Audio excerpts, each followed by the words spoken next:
Good morning, everybody. I'd like to welcome you to the SCTS Masterclass, Mentoring in Cardiothoracic Surgery course, which is the first of many to come, hopefully. I would like to start by thanking my course co-directors, Rathinam, Narain, Moorjani, and Shyam Kolvekar for all their help and support in setting up this course, which we hope you will enjoy and find very informative. I'd like to start by introducing our first speaker, Lucy Vere, who is the Head of Organizational Development at Hull University Teaching Hospitals, who has great experience in coaching and mentoring, and I'm sure we will learn from her experience.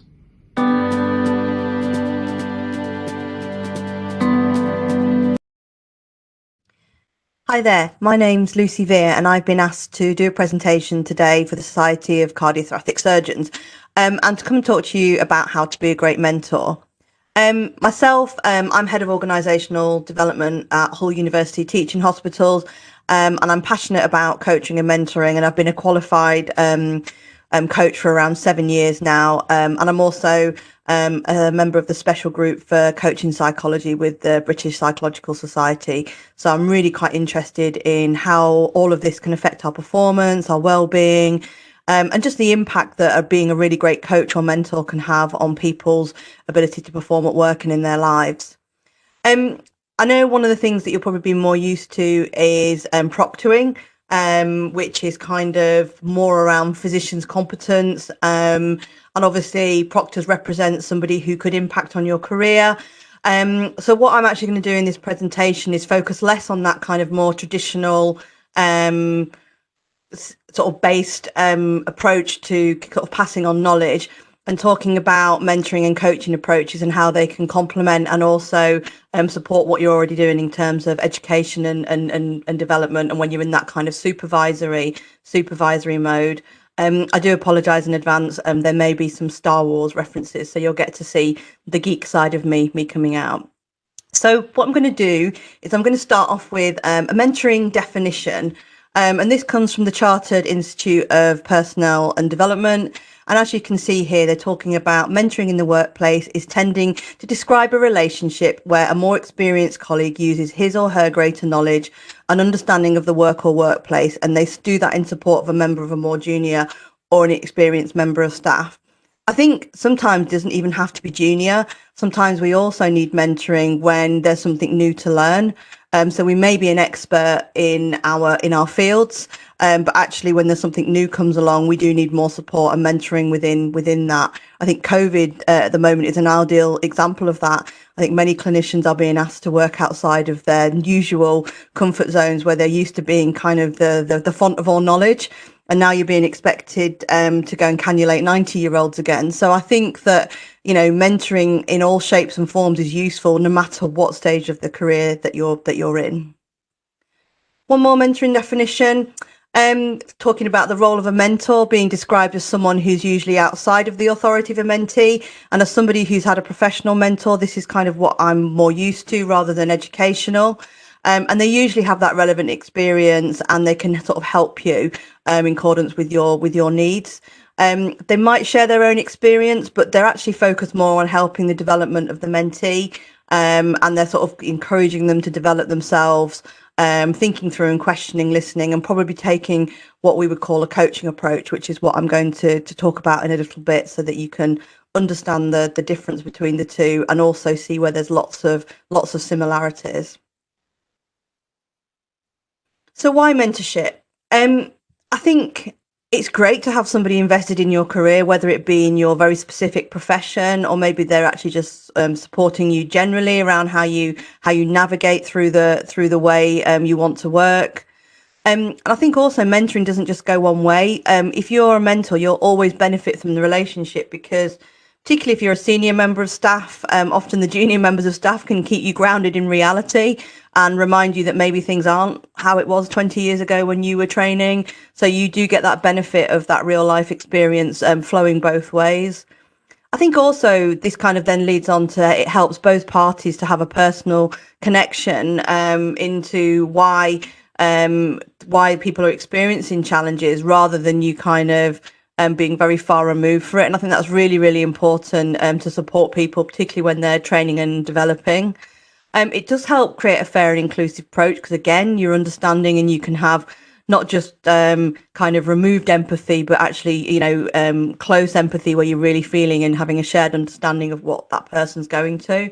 And actually, you've got real world topics becoming really personal to you rather than far removed. You might see a staff survey from a junior doctor, but there's nothing like hearing it straight from that person rather than via reports or, rag rated or even your own memories, like I said before. So I'm really, really passionate about inclusion, and it's something that we've been working very hard on our trust for the last 18 months. We didn't always get it right, and we're probably not doing it 100% at the time now, but it's very much part of the conversation that we're having. And for me, I think, mentoring diversity is part of the discussion because you can't ignore that people are wonderful and weird and we're all different and we have different approaches. And actually, it gives you a chance to learn about each other, different approaches, cultures, the way that different ethnicities and communities approach things can be very different. So it's a really great opportunity in a kind of psychologically safe environment to find out new things about each other.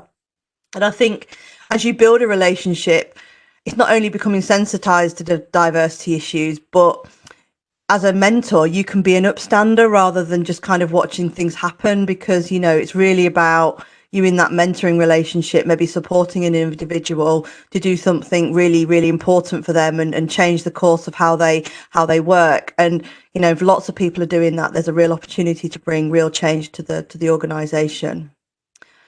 I also think that mentoring, particularly for people who are from different backgrounds, who might have been struggling, it allows you to really support to level that playing field, because I think that privilege is a really interesting concept and often we don't realize we have it.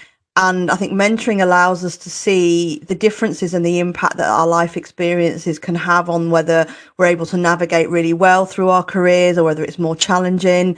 And for me, mentoring is just the most wonderful way to be an ally. It's a way to give people opportunities. It's a way to get great exposure for mentees in ways that they maybe wouldn't have had before. So yeah, just some cartoons here to sort of explain what I'm getting at. But like I say, it's not about having to feel guilty about your privilege, but it's actually understanding how you become an ally, how you be an upstander, and how you use that mentor relationship to really kind of propel somebody forward and support them to use their own personal resources as well to get there. So now I've talked a little bit about mentoring. What I'd like to do is I'm going to introduce something that in coaching we call the coaching spectrum. And what the coaching spectrum does is it talks about when you're in a conversation with somebody, how directive it is versus non-directive. And are you kind of asking somebody or are you telling them what to do?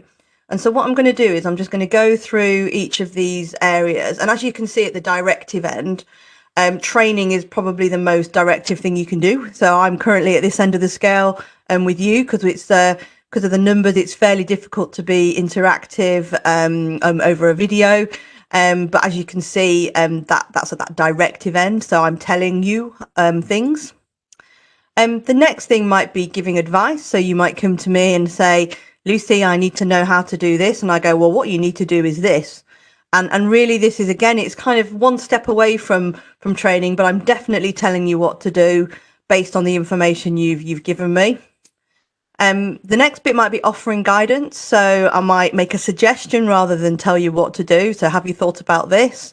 But what I am doing is still giving you quite a clear solution about how to do something. As we're moving through the spectrum, making suggestions, again, I'm still probably telling you quite a lot, but actually I'm giving you maybe some options around what it is that you could possibly do. And also giving feedback. So giving feedback can be quite an interesting one. So it might be something very specific that you've seen somebody do in the workplace. Sometimes for me, when I'm in a coaching conversation with somebody, giving feedback is, I notice when you talk about this that you get quite excited. So giving feedback can be quite directive in that you're asking somebody to change something very specifically. But I think in a mentoring or a coaching relationship, it can also be really useful to highlight to people how they react to something, or, you know, if their body language changes, just because some people aren't aware of them. So giving feedback can kind of have two purposes, and it is really quite good for helping raise awareness in people about, particularly if they're pretending they like something and trying to tell you that they do, and usually people's body language or tone of voice gives it away. So it gives you a chance to note that and explore it with them. The next one, kind of one of the things that you do a lot when you're in coaching and mentoring is asking questions that raise awareness.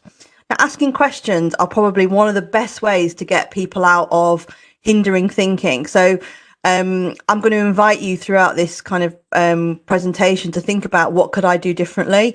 So if you're used to just telling people what to do or giving them advice, that's great. But actually sometimes asking a question about what they could possibly do or what they think can just pull them in a different direction. And this is what I'm trying to get you to think about as part of this presentation today.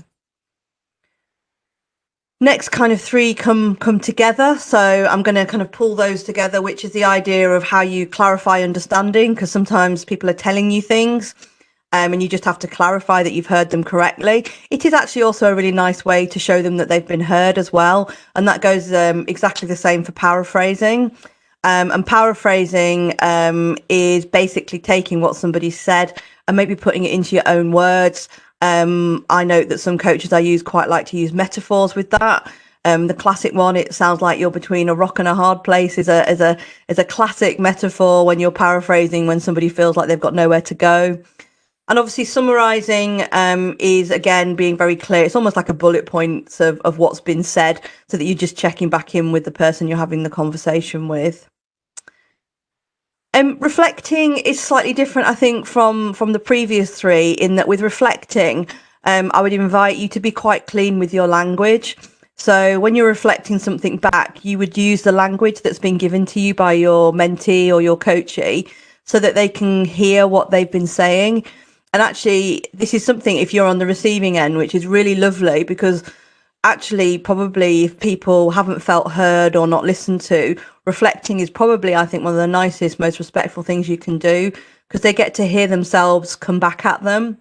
So it might confirm some things that they were thinking, giving them an opening, or it may just actually really support them and make sure that they're feeling heard, maybe at a time when they haven't been heard before. Listening to understand.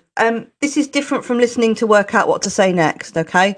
And I think sometimes when people are starting out in coaching and mentoring relationships, they're trying to think of that killer high quality question that they need to ask next. And my advice in this is that if you're struggling with that, just listen. And there's something about creating space for people. And coaching and mentoring mindset is very much about, how do you support that person to explore their own personal resources? Because most people have exactly what they need to move forward. We just have to give them the chance. And sometimes holding a silence and just listening to understand them, and having those moments with people. It's amazing what you do when you don't ask a question and you just leave a silence there. If you find that hard, like I did initially when I did my training, just sit on your hands or find something that works for you. But you do need to find a way to get comfortable with silence if you're going to be a great mentor or a coach, because it's part and parcel of the core skill set. And I say skill set because for some people it is absolutely a skill set, because we're so used to problem solving. We're so used to going at 500 bazillion miles an hour that just listening sometimes feels like a luxury that we can't afford. But my invitation to you is to try it, see what happens.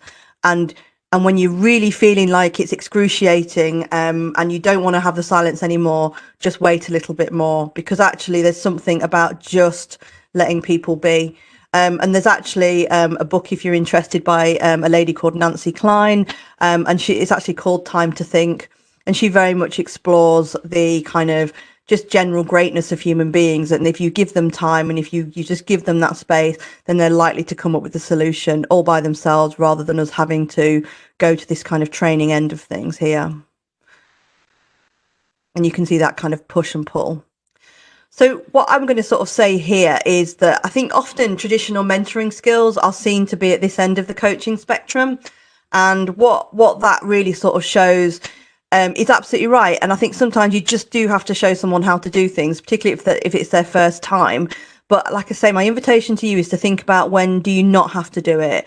When could you ask that question? When could you test that knowledge in a slightly different way? And when someone comes to you with a problem, is it something that you need to go in and rescue and solve, or could you support that person to explore it in a different way? And this is really where kind of the coaching skills fall into that kind of mentoring arrangement. I think you still have to do this in mentoring, and particularly preceptorship or proctoring. You can't get away from it, but it doesn't mean that you have to spend all of your time there. There's no rule that you have to do that. So with that, I want to give you a coaching definition. So this is the art of facilitating another person's learning, development and performance. It's about raising self-awareness and identifying choice. And for me, when I coach, that choice bit, because often people come into sessions and they don't feel like they have a choice. They don't feel like they're in control of anything. And often what coaching does is really allow people to find their own solutions, develop their own skills, and also explore their own attitudes and behaviours, because often people walk in with a lot of assumptions about how the way the world works, and this is just a space for them to explore that. And there's the whole aim of coaching is basically to close the gap between potential and performance. And there's a book called The Inner Game, and there's kind of an equation in there, and it basically talks about your performance is basically your potential minus interference, and mentoring and coaching are ideal for to kind of remove that interference, whether that be relationships, I can't study, I don't know what I'm doing, all of these things are things that can be explored through conversations, and people can be supported to kind of tap into their own personal resources. A couple more definitions here. So coaches support an individual, and they do that either as part of a team or the organisation, and it gets that improved business performance and operational effectiveness. So that's quite a business focused one. And I think that what I would like you to kind of just to think about is where you might fall within these. And then this next one you've got here is coaching is the art of facilitating the performance, learning and development of another. So really it's kind of accepting that maybe you're not going to tell them what to do, but you are going to support them in the goals that they have, and that you're going to listen to those goals, you're going to help them shape them, and really, get to where they need to be. So what I just want to do is just get you to just pause a moment, and I'd like you to think about these definitions, and I'd like you to think about, do you use this type of approach? Is it something that you already do? But you've not just labelled it as coaching, it's probably maybe something that's natural to you. For others, it might be a complete revelation.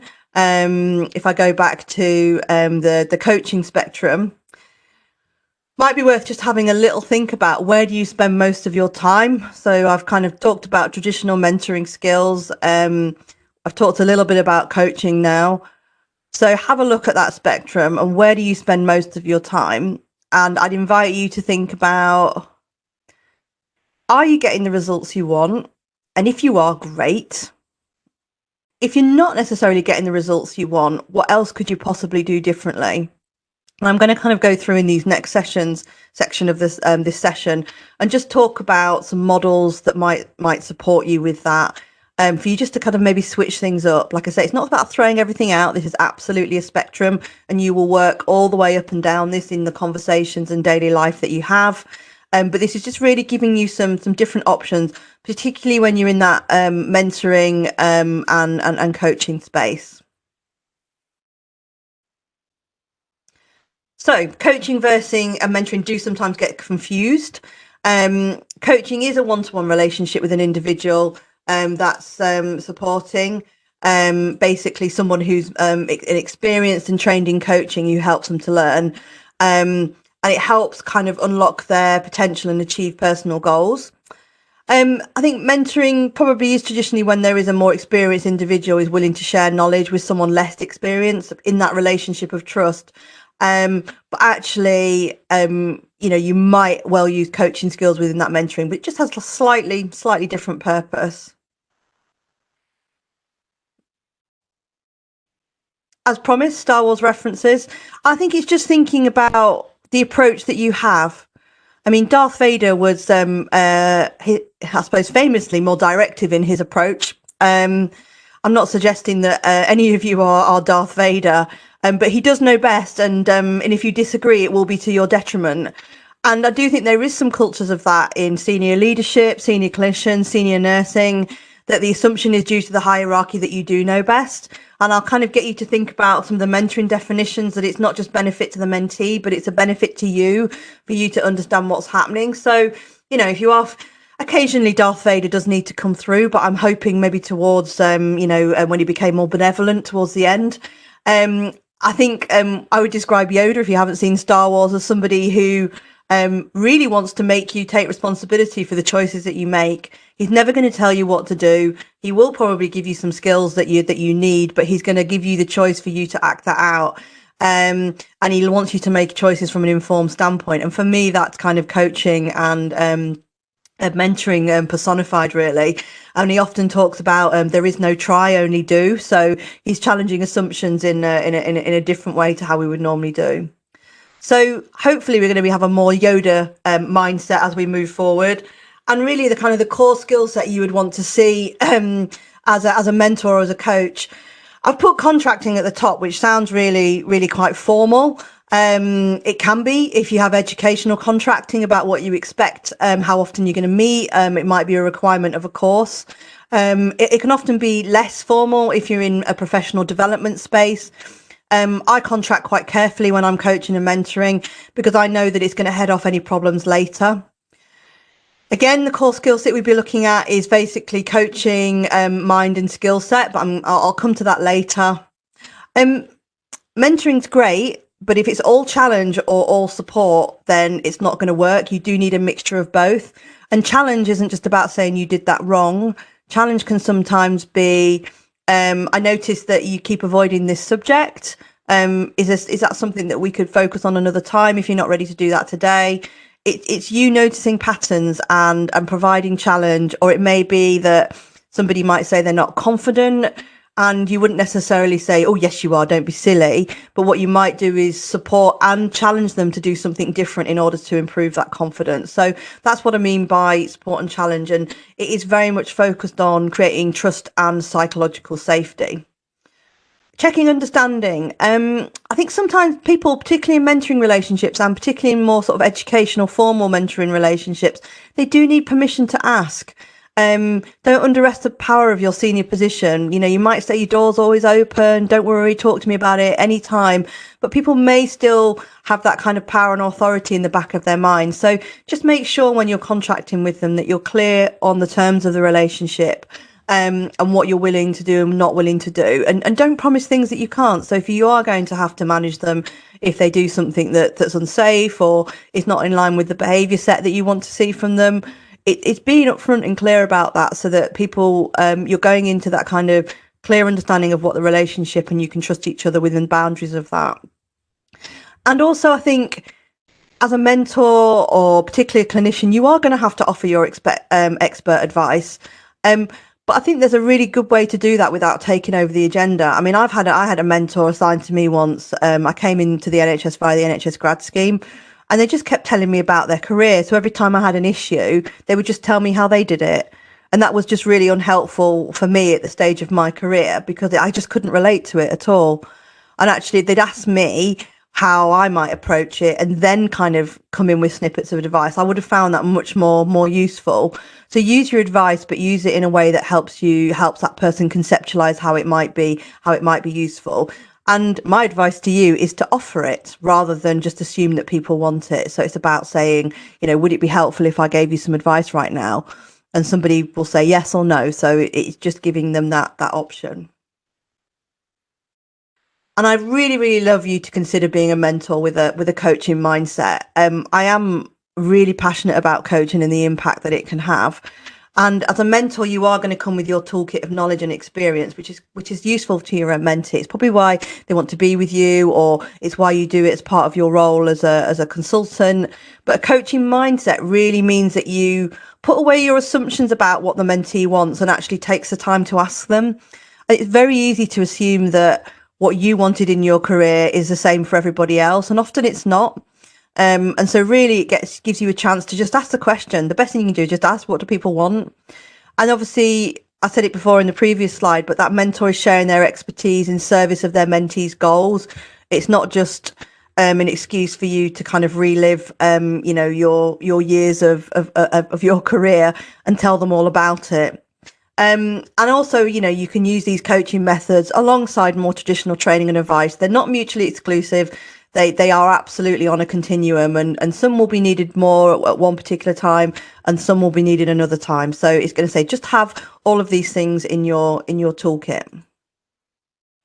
So things we're going to talk about in a moment is some of the coaching skills and models that you might find useful. Obviously, I can't teach you how to do them in the short time we've got here today, but they are a really great signpost for you to explore yourself and maybe have a practice with. Within our trust, we have a coaching network, and we provide introduction to coaching, manager as coach type training. So I would really kind of implore you to go and find if that's available within your areas, and if not, try and get in touch with areas like the local leadership academy, who are really keen to improve coaching skills across the country. So coaching skills and models, we're definitely going to talk about goal setting, because for me, it isn't coaching or mentoring without a goal. You need to have that. We're going to talk about listening skills, how to pull together high quality questions, how you get people into self-directed action. So I'm going to give you a model to support you with that. And I'm going to do the GROW model, which is one of the most traditional coaching models. Very, very great way, simple way to structure a coaching or a mentoring conversation. I'm not going to talk about solution focused thinking in a lot of detail, but I have provided a coaching script to you so that you'll have that as a reference tool. And I'm also going to give you a self-directed learning model, because this is quite, I picked this one particularly for this session because it's very focused and good for career. It's getting people to imagine where they want to be, but it also allows them to explore their gaps and also their strengths. So it's a well-rounded model. And if it's maybe your first time or you're not used to having these type of conversations, it's nicely structured to give you as a coach or a mentee a little bit more confidence in what you're doing. So I'm going to talk about goal setting in the next slide. And I understand 4 different types of goal setting. I think most people will have heard of SMART, but I'm also going to talk a little bit about something called umbrella goals, qualitative goals and visioning. I think SMART is really, really difficult to do well. And I think people come unstuck with this because they try to apply it to every single goal. So what I'm going to do is I'm going to talk about that one first, and then I'm going to move through umbrella, qualitative and visioning. And I'm hoping that will give you some scope that when SMART isn't working, that you've got somewhere else to go, and you might notice a different type of goal or intention that somebody has. So SMART goals, basically, this is probably something that people have seen, might try and use regularly, but it talks about being specific. So what will you do? It talks about measurable. So how much and how often? Is it achievable? So are you actually confident that you can do it? How important it is. So is it actually relevant to the things that you want to do? And you would also expect a SMART goal to have a very clear time limit on it. Not just like by next Christmas. We're talking about a date and time here. So do you mean the 25th of December, or do you mean the end of the year, the 31st of December? What is it that you mean by that statement? So I'm going to give you an example of what I think is quite a clear SMART goal. And you can kind of have a think about whether you've been working well with SMART goals, or whether they might need a little bit of work. So the example I've got is, I will have set up a one-to-one coaching staff support service by the 2nd of November 2020, as measured by all slots in team diaries and advertised fully to the staff on our intranet and other communications routes. So I have been very specific, and that's a really, really good way to phrase a SMART goal. Because it allows you to be really explicit. And I think the as measured bit sometimes is missing from SMART goals. So people say what they're going to do and when they're going to do it by, but they don't say how they know they're going to get there. So that's a traditional SMART goal. Next one I'm going to talk about is umbrella. I have to say, these are some of my favourite ways of working, and we do this a lot as a team. We plan in an umbrella way for a variety of different things. I'm going to give you a hypothetical, larger kind of maybe vision. I would call this. So, I want to be the best cardiothoracic surgeon in the world. I'm sure that's on all of your minds. And what you do with an umbrella goal is you think about that wider objective or vision, and you think, what do I need to do in order to get there? So, I definitely need to have the right mindset. Okay. So if I have the right mindset, will I become the best cardiothoracic surgeon in the world? No, I'm probably going to need something else. So if I have the right mindset plus the right leadership skills, will I be the best cardiothoracic surgeon in the world? So it's A plus B. No, I think I'm going to need something else. So what else? What else do I need to be the best cardiothoracic surgeon in the world? I need to be working at the best hospital, because then I'm going to get the best skills. Right, okie dokie. So if I do mindset, leadership, and best hospital, and am I going to become the best cardiothoracic surgeon in the world? I think there might be something else that I need to do. I need to have great training as well. If I don't have the great training, then I'm not going to be able to do all of those things. So mindset, skills, best hospital, great training. Will that make me be the best cardiothoracic surgeon in the world? No, I feel there's something missing. And actually, I also need the best mentor as well. So the idea is, this might not be exhaustive for your best cardiac surgeon in the world umbrella goal, but it's just really to explain that the process is that you have to think about all the things that are really going to support you in your goal. So if you do this plus this, so it's A plus B plus C plus D plus E will give you everything you need to be the best cardiothoracic surgeon in the world. So it is that kind of building blocks mentality. And I think this is helpful when you, SMART goals just aren't cutting it, because if there's more than one thing in a SMART goal, it's not a SMART goal. You're heading towards umbrellas. And also it allows you to focus. So for instance, you could prioritize these. So if I was to ask you to put these in order, you might say leadership skills are first, or great training is second, best mentor is third, best hospital is fourth, and right mindset is fifth. Or you might put them in a completely different order. But then it completely gives you focus, or if you're working with a mentee, it gives you an insight into what's important to them. So then you can actually schedule and focus the work that you want to do. Right, we'll pick your priority and we'll work on that first then. So it allows you to take something that feels often very big and get it really down into bite-sized chunks. What's also quite nice about this, so if someone picks, for instance, the right mindset as their number one priority, you could then say, right, what does the right mindset look like? So you could explore with them and create a sub goal. So actually they know that they have to do these right things, 3 things to be able to get the right mindset. And it just works like that. And usually when you start working like this and breaking things down, the SMART goals or your action list just kind of fall out the bottom of this. But it's a really great way to take something that feels enormous and really break it down for somebody and support them to do that. One of the nicest ways to do this is to draw the umbrella for them. So you would sit with an individual and you would get them to write this out. So you would write this out for them. So they would speak and you would draw the umbrella for them. So it works really nicely as a kind of coaching tool. But I also use this when I'm on my own as well. So I'll often do this as a kind of a personal exercise. So like I say, you just draw down the sub goals as many as you want. So qualitative goals. I really like this because sometimes people come to mentoring or coaching relationships and say, I want to show up better in a meeting, or I've lost my confidence, or this relationship isn't going very well. And sometimes it can be quite hard to set goals on that because they're sort of wifty-wafty in a way. They're kind of softer things. So this method will really help when someone comes to you with a more qualitative issue. So things like confidence, personal impact, managing relationships. And it's really quite a simple process. And what you're doing is almost asking them to quantify something that's quite hard to objectively quantify. So really what you're doing is asking the individual what they'd like to improve and by when. So I'd like to improve my confidence by the next, meeting, committee meeting that I go to. And then what you would do is you would actually get them to set a rating on that. So you'd ask them to rate usually between 1 to 10, where they'd like to be and where they feel they are now. And it's not necessarily about getting people to a 10. It's about getting them where they want to do. It is quite useful sometimes to get them to explore what a 10 would look like so that they themselves have an understanding of their own scale. And you could also potentially get them to explore where they are when it's at a number 1 as well. And then you can kind of say, well, where they'd like to be. So they might not want to be at a 10 by the next meeting, but at the moment they're only at a 2 and they'd really like to get themselves to a 6. So what you would then do is you would say, right, thinking about that 6, what that would look and feel like. Can you remember a time when you did it at that level, either the same or similar? And if they say no, they can't remember a time where it exactly happened like that or in a similar meeting or situation, and they're getting really stuck, you can get them to move and get them to think of if they have a role model. This could be fact or fictional.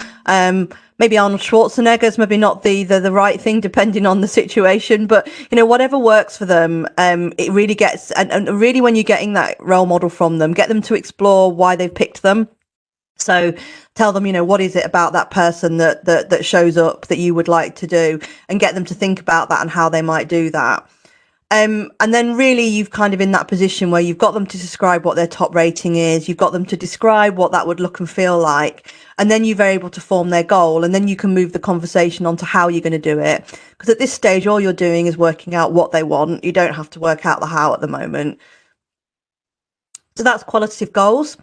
And finally, I'm going to talk about vision. So obviously in the umbrella goal, I kind of put quite a high objective. I would probably call that a vision. And potentially you could do visioning with people before an umbrella goal.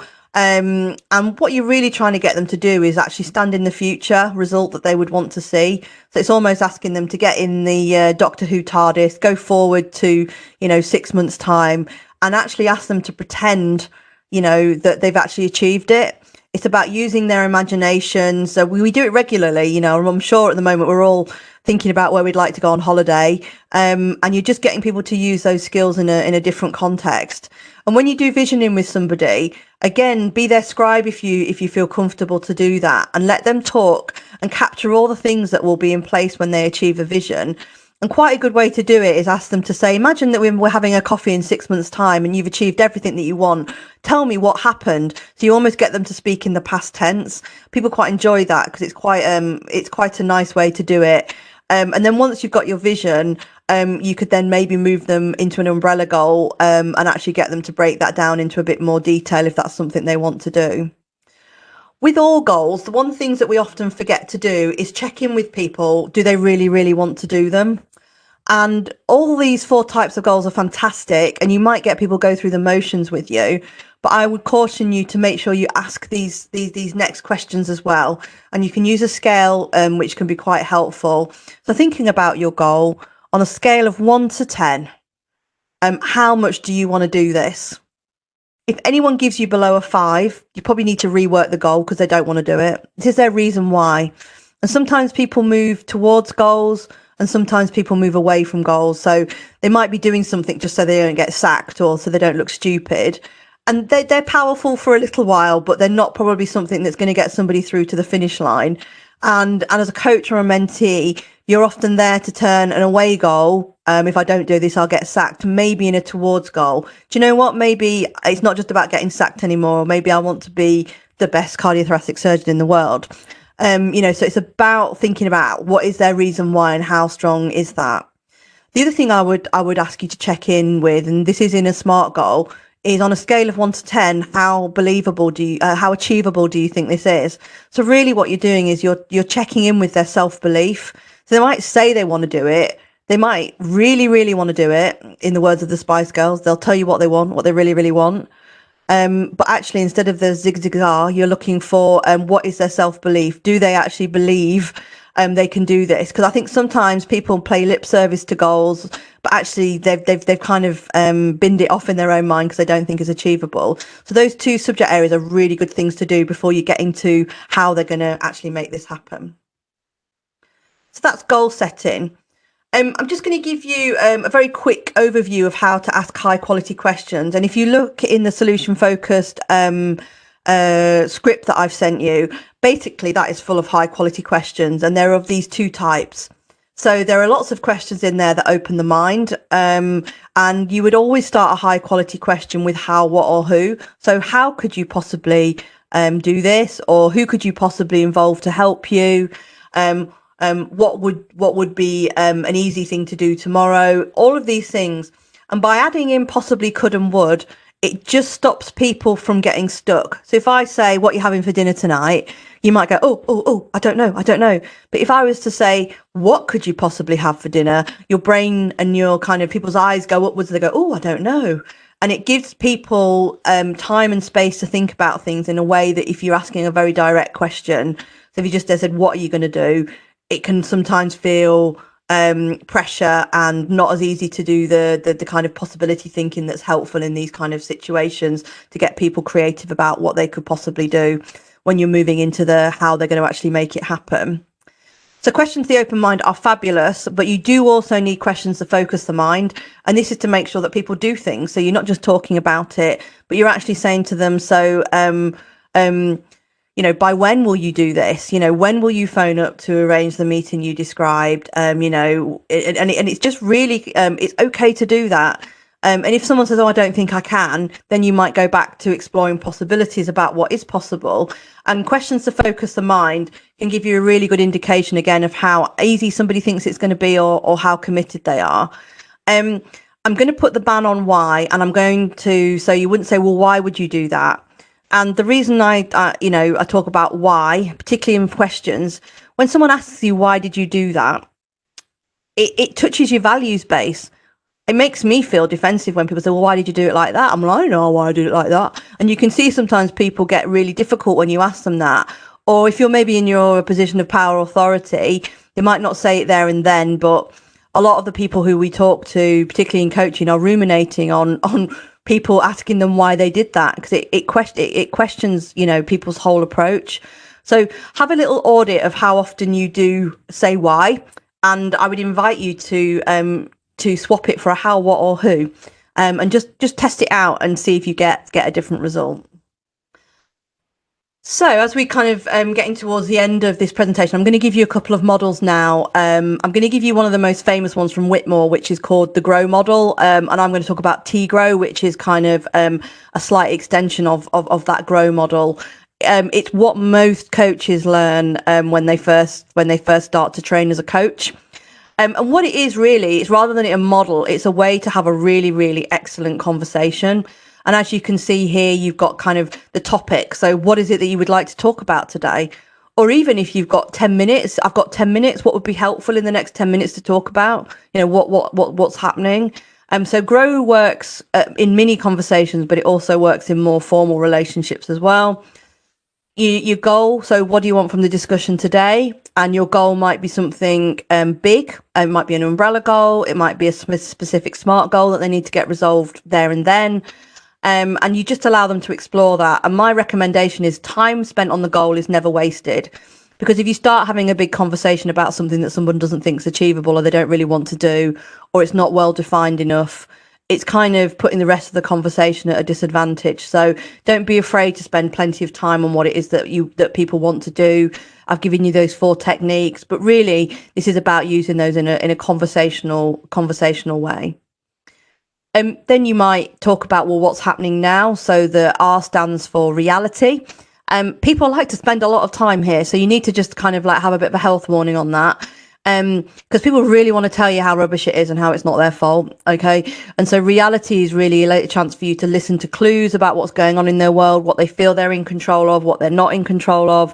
And this is probably where some of the actions and the kind of things that you might have, and you'll learn about all the interference that's maybe going on that's getting in the way of them achieving their goal. So it's a great thing to listen to, but don't allow the conversation to remain here the whole time, because the whole point of coaching or mentoring is that you're asking and supporting that person to move forward.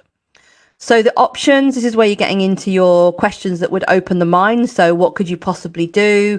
You're just giving them some time and space to explore what is it that they're in control of, what could they do, what would that look like. I think with these 3 areas, when you go into options, you probably tip back into goal, you'll probably pop back into reality for a little bit, and you can see that the arrows kind of go all over the place because this isn't linear. And you will find that you're going all over the place.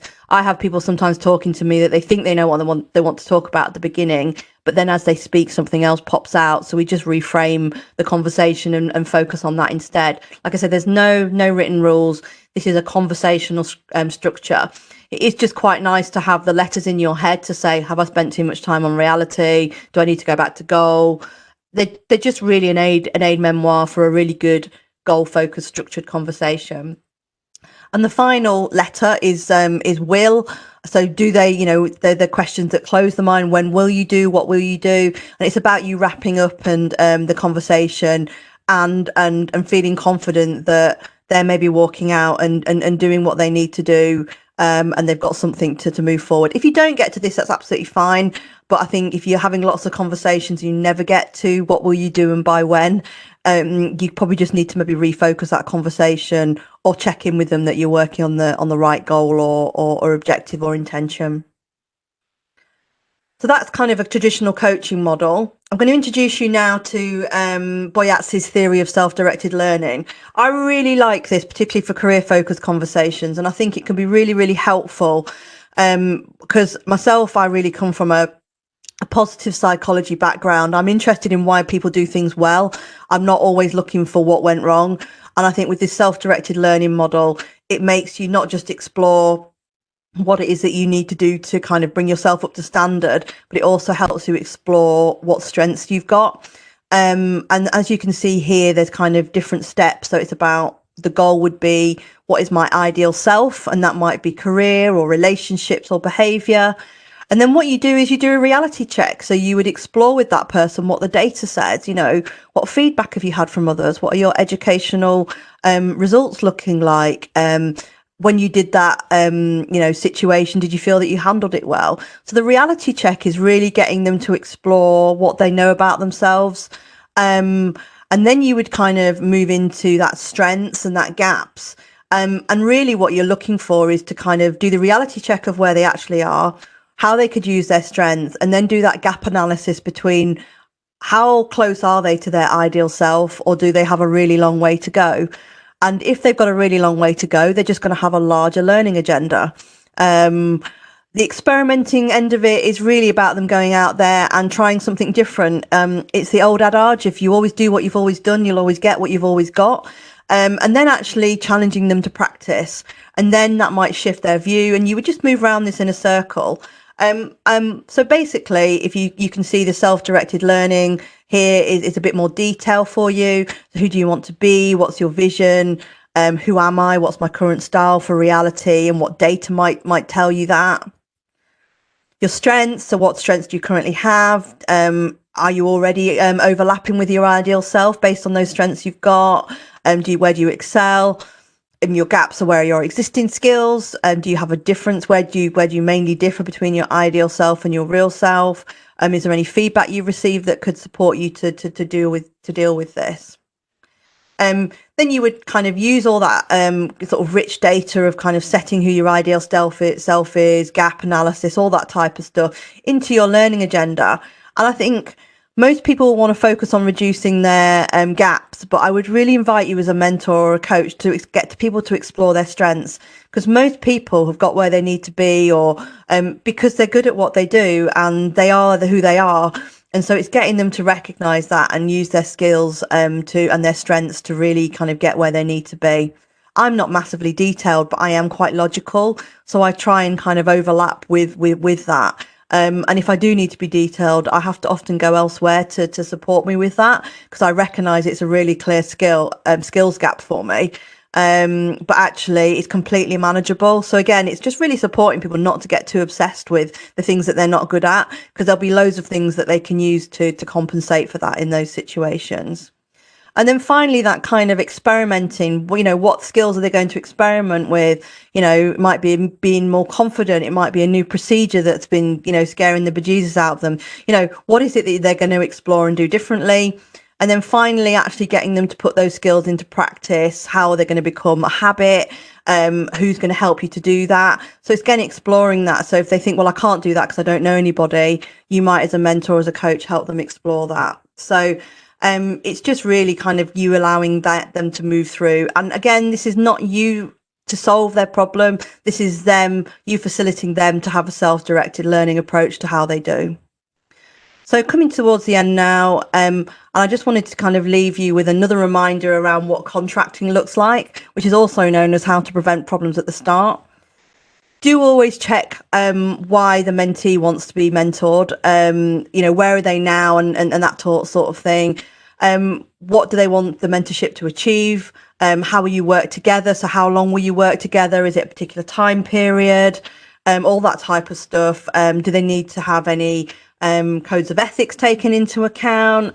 Reporting arrangements. So sometimes you do have a 3-way contract where a line manager or an educational supervisor might be involved as well. Think about their initial goals and motivation. Are there any practical arrangements, any barriers? COVID has brought us with some new challenges, but I think we're all fairly Zoom or WebEx happy at the moment. Making sure that you've got a process for reviewing the relationship and including an endpoint, because as a mentor, you don't want to end up with mentees that you can never get rid of. That sounds awful. You'll probably always have a relationship with them, but it doesn't have to be mentor. So actually, what does that endpoint look like?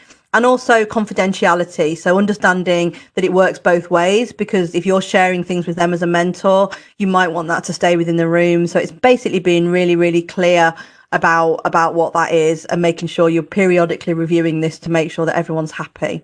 And it's fine if you feel something shifting in the relationship to kind of have a contracting conversation mid session, just so that everyone's kind of happy and clear on what is expected. So some of the barriers to mentoring can be power and authority. So I just want to remind you of your status as consultants or senior doctors. And that can create a lack of trust and psychological safety. So that contracting and being really clear how the relationship's going to work from the start means that you can hopefully head off some of those things at a pass. I think also having a non-inclusive mindset, and I'm not just talking about colour of skin or disability or sexual orientation.